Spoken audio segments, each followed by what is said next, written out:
二运三风水，风水好坏和你大有关系。欢迎大家来到今天的小酱之命理讲堂。今天呀，小编主要给大家讲讲容易招小人的相学特征。生活中我们会遇到形形色色的人，这些人当中不乏会出现小人，但是不知道大家有没有发现，有的人呢就特别容易招小人，让他们很苦恼。为此呀，也有不少人问老师，这是怎么回事？这其实与你自身的性格有很大的关系。但其实从命理角度来分析呢，出现这种情况也能从一个人的面相、手相上看出。为了满足大家的好奇心，小酱之老师今天就从面相、手相角度为大家讲解一下什么样的人容易招小人陷害，希望你不在其中。从面相角度来看，眉毛压眼、散乱。在面相中呢，眉毛部位被称为交友宫。假如出现眉毛压眼、眉毛相连、眉毛逆生散乱等情况，都代表其人性情急躁、心胸狭窄、敏感多疑，不会处理人际关系，很容易招小人。如果不从性格上努力修正和调整，此生将难有他的发展，而且人生路上经常会出现小人作梗。耳朵轮反扩飞。耳朵的外边叫做耳轮，耳朵内围凸起的部分叫做耳廓。假如耳廓太突出，耳轮包不住它，便称为轮飞扩反。有此种耳型的人反叛不旋，性格偏激，好争好胜，主观固执，会因为过于自我而得罪别人，从而招来小人陷害。肩门破损。肩门就是眼角位置，在面相中代表人的夫妻宫。传统面相学认为，如果肩门处出现了凹陷残破、杂纹、交杂、疤痕等破损情况，其人容易在生活工作中招致小人的侵扰。假如工作中出现差错时，特别容易被小人抓住把柄，从而借题发挥，流言蜚语四起。假如面相中有此特征的朋友，在日常的工作生活中呢，一定要谨言慎行，认真负责地对待工作，以免招致是非而深受其害。红丝贯孔。所谓红丝贯孔，是指面相中一个人的眼神过于外露，并且血丝多。有此面相特征的朋友，性格急躁，做事冲动，容易语出伤人，或者与他人在莫名的情况下结仇，容易招致小人陷害。建议这类朋友在日常生活中呢，要尽量保持心态平和，与人交流呢，要注意言辞，以免在不经意间得罪小人而骑虎难下。目光无神。所谓目光无神，主要是指双眼的神态。如果一个人双眼无神，精神萎靡不振，往往反映出此人在近期运势出现回落趋势。因此呀，运势的回落事件也容易接二连三的到来，小人侵扰也会逐步靠近。对于有这个特征的朋友们，往往小人的侵害在于欺骗个人财物，或使你落入一些经济陷阱当中，从而导致财运破损。因此，对于这些朋友们，当发现自己运气不好时，便要小心为上，损友勿交，同时还应避免与人合作生意或者借款给他人，这样易招小人算计而自寻烦恼。腹周嘴。所谓的腹周嘴，是指嘴角向下弯，整个嘴型犹如一艘倒过来的小船一样。有这种嘴型的朋友，容易遇到一些失败的事情，而且在中晚年时期呢，容易被小人陷害而心情失落。提醒这类朋友，在交友上要格外的谨慎，不可被对方的表面所欺骗，要全面了解一个人，然后再决定是否与其交往。鼻梁骨凸起。鼻梁高起，孤峰起伏不平，四月低陷，是一个命里犯孤的面相。这类朋友个性孤独，自视很高，与人交往时呢，容易以自我为中心，会以一种高高在上的姿态与人交往。因此呢，关键时间小人较多，容易与人为敌，影响自己的运气。脑后可见腮骨。有此面相特征的人，常会因为一意孤行、我行我素，自我保护意识过强，招致他人不满和误会。此外，嘴巴大而肉迟，或是嘴型尖凸有如吹火状的人，则要小心被别人利用，成为不实消息的传播者，也让自己莫名沾染一堆是非。还有额头过于高广的人，自视甚高，鼻子超过脸部1/3的人，容易以自我为中心的毛病，都比较容易犯小人。从手相角度来看，一、双手断掌，食指弯曲。双手断掌的人性格比较强硬固执，不喜欢接受别人意见，做事容易走极端，不是大好就是大孬。假如是双手断掌，再配上食指弯曲散乱的话，其人的命格就是比较坏的那一种，人生道路坎坷不断，小人很多。二、小人线，食指根部的斜线是小人线，达到3条的你，行事做事风格高调，虽然能干，但是自负，不懂得沉潜，容易招致小人。斜线4、5条以上，遭人陷害的几率很高，很容易惹上官非。两手都同样小人线很多，尤其要小心为上。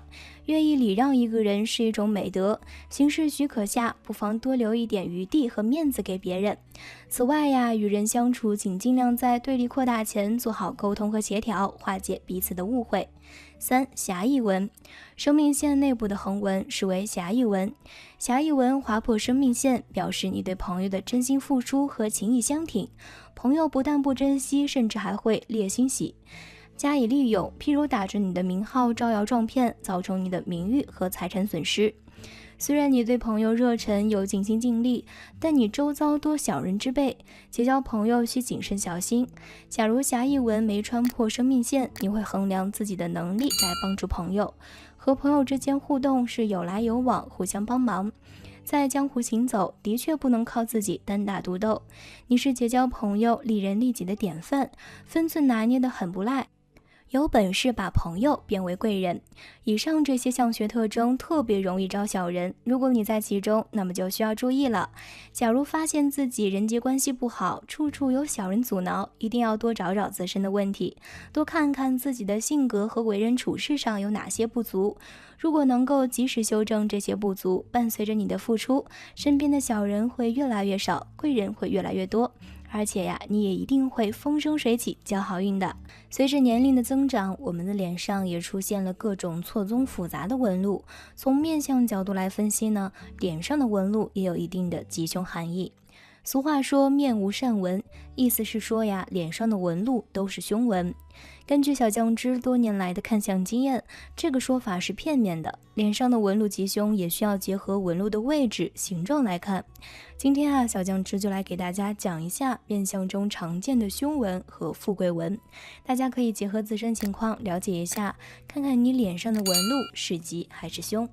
一、脸上的凶纹。一、额上华盖纹。华盖为孤独之心，仅有一条，纹尾上翘且不能中断。长有此纹者一般性格比较极端，刑克配偶，晚年缺少照顾，子女多不孝，生活比较凄凉，晚年生活非常的无望。虽然个人能力非常强，但是一生辛劳，纹越重越容易陷入孤独。二、印堂悬针纹。印堂悬针纹呢，是指两眉之间的印堂部位长有一条深深的竖纹，也称斩子纹。长有此纹的人性格非常的刚直，做事不达目的善不罢休，争强好胜非常重，而且脾气非常不好，掌控欲非常强，独断专行，最克配偶和子女，同时也比较的破主业。三、山根与年上兽纹有横纹。山根位于两眼之间，位于鼻梁的根部，在相学中呢也称作夫妻座，主健康和一个人的婚姻感情运势。如果山根部位长有横纹的话，会影响到人的健康和寿元，而且祖业破败，容易背井离乡，一生劳碌而辛苦。山根横纹主刑克，男易离娶，女易再嫁，子嗣运较差，家庭穷迫。四、肩门有纵纹。肩门是指眉毛尾部带发际线之间的区域，在相学中呢也称为夫妻宫。如果肩门处长有纵纹的话，也称为肩门举枪，主刑克配偶。尤其是出现十字纹的话，对婚姻感情影响更甚，代表着婚姻容易出现变故，容易出现离婚、堕婚的现象。五、法令纹有截断纹。法令纹代表着一个人的威严、能力、权力和统帅力。如果法令纹中间被斜纹或者纵纹截断的话，主破财和官司，事业方面发展不顺利，容易遭遇重大的挫折和变故，导致降职或者钱财受损。男人长此纹事业不稳，女人长此纹行夫败家。6. 泪堂有井字纹或者灯花纹者，泪堂位于眼睛的下方，在相学中呢也称为子女宫或者卧蚕，也称为三阴三阳，代表一个人的感情运势和孕育子女的能力。如果此处长有颈纹的话，生育能力较低。相书中有言，眼下网罗纹3代少子孙，子孙运较差，一生为子女操心操劳，早年感情不顺，容易晚婚。7. 颧骨有破颧纹，颧骨被称为权力之骨，代表一个人的欲望、野心、性格和成就。如果眼睛下方有斜纹横穿到颧骨之上的话，在相学中称为破颧纹。颧骨代表一个人的主见和魄力，这种人一般很有想法，但是意志不坚，导致事业不稳，容易导致权力和钱财方面的丧失。女人破颧纹主克夫，男人破颧纹主官司。8. 鱼尾纹者多者，眼睛尾部在相学中称为鱼尾，所以眼睛尾部的纹路也称为鱼尾纹。鱼尾代表着夫妻感情，如果一个人的鱼尾纹路非常杂乱的话，则男克妻，女克夫，对待感情非常的不专心，也比较的花心，为人好色多情，尤其是中年时期会有出轨的可能。中年时期婚姻容易出变故。9. 嘴边多纹如作囊，嘴巴代表着一个人的享受欲和对待感情的态度。如果一个人嘴角附近纹路较多的话，这种人一般心高气傲，不会轻易的服人，为人骄傲自大，缺乏学习精神，心态放松，喜欢在背后说人是非，一生比较贫穷，晚年也非常的悲苦凄凉。10. 眉毛中有纹者，眉毛在相学中呢被称为财帛宫、兄弟宫、情缘宫和保寿宫，代表一个人的脾气、感情和人际关系。如果一个人眉毛中间有纹的话，代表着财运不畅，容易造成投资失败，钱财损失较多，也容易交友不慎，容易被这些朋友坑骗或者陷害，比较倒霉。命中刑克兄弟，与兄弟姐妹的关系也比较紧张。2. 脸上富贵纹。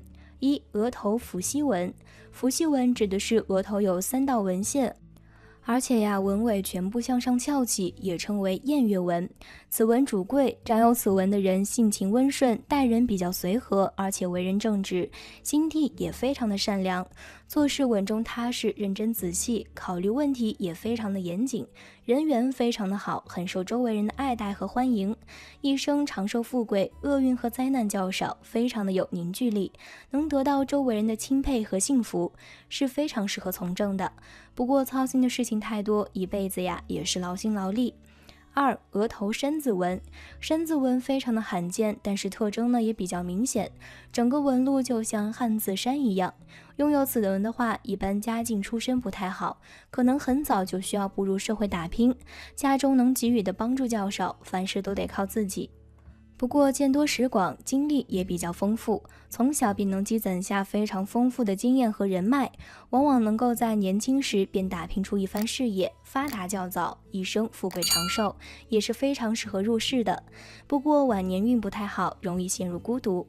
3. 额头十字纹，十字纹指的是横竖两纹较差，形成如十字一般的纹路。额头长有此纹的人，一般性格方面比较的孤僻内敛，但是意志力非常坚定，为人非常的能吃苦耐劳，做事很有实干精神，个人有着很高的精神追求，是个非常有理想和信念的人。事业方面发展较好，大多能够富贵发达，但是为人有些清高，沟通交流能力稍差，与子女的关系往往不是太好。到晚年时期呢，命运较为的坎坷和孤独。4. 额头田字纹，田字纹呢也很好的识别，额头纹路内焦外框，看上去就像一个田字。这种人祖业不佳，从小容易吃很多的苦，从而能够培养出自身坚毅的性格，做事也是一步一个脚印，能够从基层做起，做事认真而踏实，并且这种人呢有着很强的学习力，很有艺术天分，往往能够习得一技之长，能够白手起家，闯下很大的家业和事业。5. 额头川字纹，川字纹指的是额头的纹路长得像一个川字一般，额头长有川字纹的话，这种人大多喜欢皱眉，心事较多，常常愁眉不展。虽然头脑非常聪明，但是个性也非常的独立和好强，不喜欢服输，主观意识非常重，容易听不进去别人意见。不过脑筋转得很快，对于很多事情呢都有很好的预见性。善于发挥自己的特长，事业有成，能够长寿。6. 长法令纹。法令纹是鼻子鼻翼两旁向下延伸出的皱纹。一个人的法令纹出现的过早，并非都是坏事。如果是在30岁之前便长出来，象征着此人事业有早发之征兆，能够做出不少的成绩。如果法令纹是宽广呈大中型，长达地格，这样的人不仅富贵无忧，并且位列长寿之人的队伍中。不过呢，如果是女性在30岁前出现法令纹，这样的人性格较强悍，事业发展的不错，但是在感情姻缘上容易遇见波折。这样的人平时不妨使用像成员灵狐吊坠这样的吉祥物，给自己增添魅力，吸引异性，增强爱情婚姻运。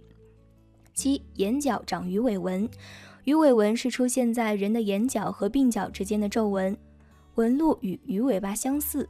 一个人在年纪轻轻的时候长了鱼尾纹，但鱼尾纹路向上，指向天仓的位置。天仓可反映出一个人青年时期的财富运势。这条鱼尾纹说明了此人勤劳诚恳，有恒心，有耐力。但是在这个阶段能够白手起家，不仅是富贵，并且日后能够长寿，安享清福。这样的人有上进心，工作积极，善于经营家庭，能够为家庭带来财富，增旺了家宅运，日子过得有声有色，快乐相伴。8. 眼下阴德纹。眼睛下方的位置号称子女宫，一些以利他而非利己心态行善的朋友，这部位就会隐隐出现横的细纹，细细如丝，有着或黄或红润的明亮气色，一条、2条或者3条，平时不明显，阴天或在休息时、皮肤松弛时较能看得出来。眼下有这种阴德纹的朋友，不但自己遇难可以逢凶化吉，还可能得到突然的富贵，譬如独得大乐透15亿。这种天上掉下来的礼物是会被你捡到，除了自己积福之外，尚可庇荫子孙，是很有福气的纹。上面这些纹路中，你有哪一种呢？一个人的命运是由多方面因素决定的，脸部的纹路只是影响其命运发展的一小部分，希望大家正确看待。每个人的流年走的不同，运势高低起伏也不同，有些人早年富贵，晚年破败，有些人呢却正好相反，早年贫困，晚年发达。而这些信息我们都可以通过观察一个人的面相而得知。哪些面相特征的人中年能够发达呢？小酱汁老师今天就来给大家介绍一下。但由于男女看相标准的不同，小酱汁在这里为大家分开讲解。1. 中年发达的男人面相。1. 方下巴。这种下巴的运势到晚年气势长红，小编将这种下巴定为领导下巴。正如我们知道，领导皆是在中年之后，运势能力才会凸显出来的，所以这种下巴的男人，中年才是人生的高峰年龄。2. 印堂广阔，鼻子形状好。一般来说，我们从印堂要看人的胸襟气概，也能看人做事顺利与否。印堂宽阔平满，色润有光，必然有过人的胸襟，世事洞明，学识渊博，因此做事容易成功。加上鼻子生得好，高挺有肉的话，28岁开始金钱随之而来，财运一直到中年都十分的顺利。3. 眉清目秀，耳后珠垂。一般来说呢，鼻子代表财富外，面上还有其他部位也都是看财运的，但这些部位必须要结合起来，比如说眉毛、眼睛、耳朵这3个部位都生得好，便会很有聚财的作用。耳朵乃是财之源头，是一个人的根基所在，自幼教养良好，就可以从耳朵反映出来。其人会耳大而厚，色润白，轮廓分明，且有厚厚的垂珠，眉清目秀，再加上耳朵生得好，必然能在30到40岁之间创造出骄人的成绩来。4. 丰满下巴。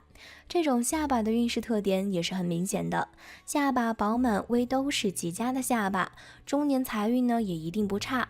另外呢，就是这种下巴的人一般性格都不差，朋友遍地都是，贵人自然也就多了，事业自然有贵人助，成就呢就在于时间问题，事业方面也会顺利无阻，多半能够发展起来。5. 地阔与地格丰满，鼻子形状好，有财且聚财，大富大贵。一般来说呢，鼻子代表中年财运，40到50岁。一般鼻子高挺有肉的中年财运必然良好，但其财富能否集聚，就具体需要结合他的地库和地格来看了。这两处均属于面向下庭位置，主管着晚年运势。只要鼻子不太差，地库与地格丰满有肉，色泽润泽的话，晚年财运就会很好。如果鼻子也生得好，财运从40岁开始便可以集聚，直至晚年乃大富大贵之象。6. 嘴厚唇红，人中深阔，财运会一直保持到老年。一般来说，口型微带方形，唇厚且色泽红润，再加上人中深阔，形如水滴的，财运就相当的十分不错。尤其是在40岁到60岁之间，还能依然保持老年财运畅通。其额头高饱满，鼻子形状好。一般来说呢，鼻子主管财富，额头看才智。额头高大饱满的人，聪明机智，或者学业出众，或者少年有成，少年时期就有好财运。如果再加上鼻子生得好，高挺而丰厚，气势贯通额头和鼻子，少年期就将鼻子运势的优势引入，运气呢便能够加倍的发挥出来。10几岁至28岁之间就可以得财运亨通，乃是少年得志之象。8. 双下巴，这种下巴较为多的是出现在胖胖脸上。作为一名肉肉，其实小编并不是很讨厌自己的双下巴，相反是近年来双下巴变得不明显，反倒使得小编有些不自在。当然，这里的双下巴是指身体健康的情况下有双下巴。双下巴的人大多是性格和善、容易与人相处的人，其中相互关系应该很明显。双下巴多半是胖胖的，就是心宽才会体胖，所以双下巴并不单是体重问题，还说明了财运以及心态的问题。2. 中年发达的女人面相。1. 两耳贴头，耳朵大而厚是女人发财的前提。如果耳朵跛小色黑的，即使送钱给她也无法拥有和驾驭，最终呢还是贫人。耳朵厚大代表智慧高，耳朵贴头则代表能够守住事业，做事保守，野心较小，能够精密策划自己的人生。2. 眼睛有神，眼睛代表了一生的财运状况。眼睛有神韵的女人属于先天肾气充足，并且肝经旺盛。肾气充足的女人不但生育能力强，而且属于智商高，善于打理事业。眼睛有神说明女性其人意志坚定，决定下来的事情肯定能够完成，执行能力较好，这有利于自己的事业发展。3. 嘴大且嘴角上扬，中年发财面相在女性心里会把自身的外观美看得非常的重要，尤其是未婚的女性。女性爱美的同时呢，也是女性的天性。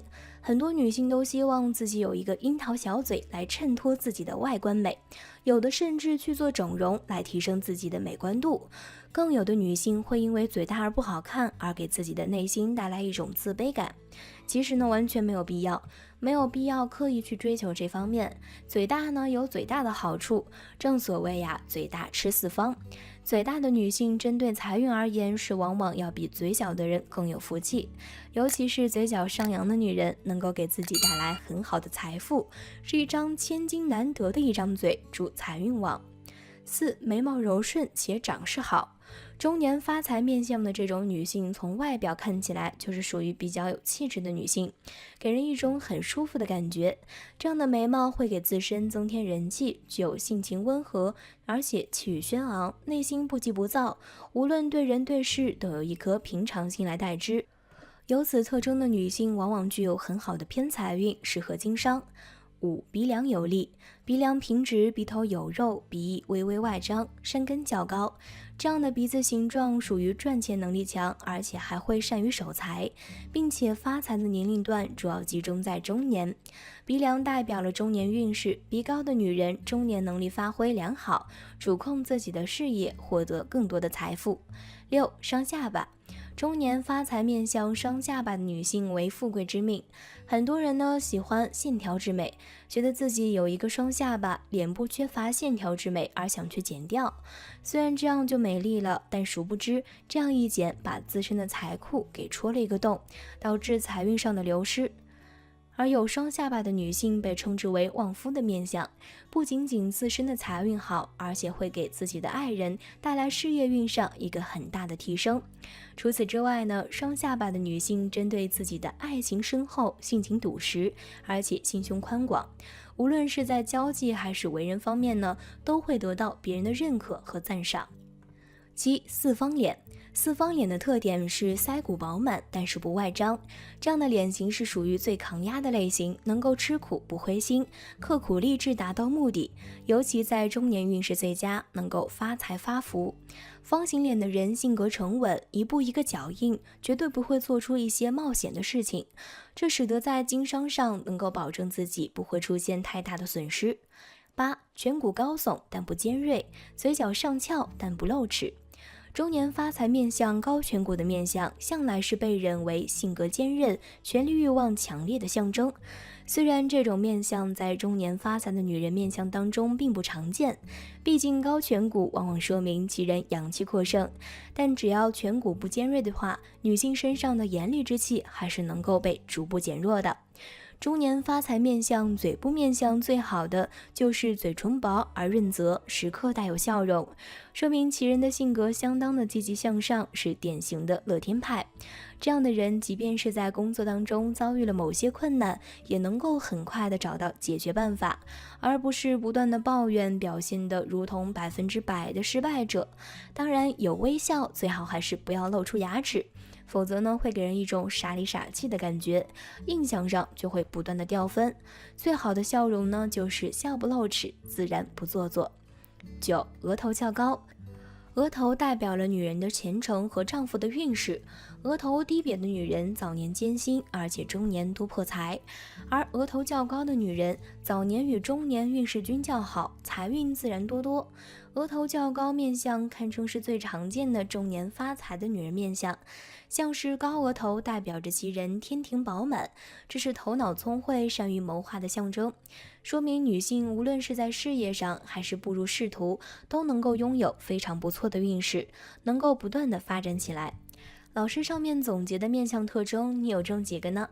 小酱汁最后提醒大家，面相并非一成不变，早年多做积累，中年少做错误决策，同时呢放宽心，下巴养圆圆也不是不能改。我们学相学除了便于观察他人，也就是为了自查优缺点，对于不利的面相特征打好预防针，有针对性的去修正。命里有时总须有，迟早都会来的。好了，今天的分享到这里就结束了，希望大家能够喜欢，记得给小酱汁点点关注和小铃铛，小酱汁会继续给大家分享更多有趣的命理内容，我们下期再见。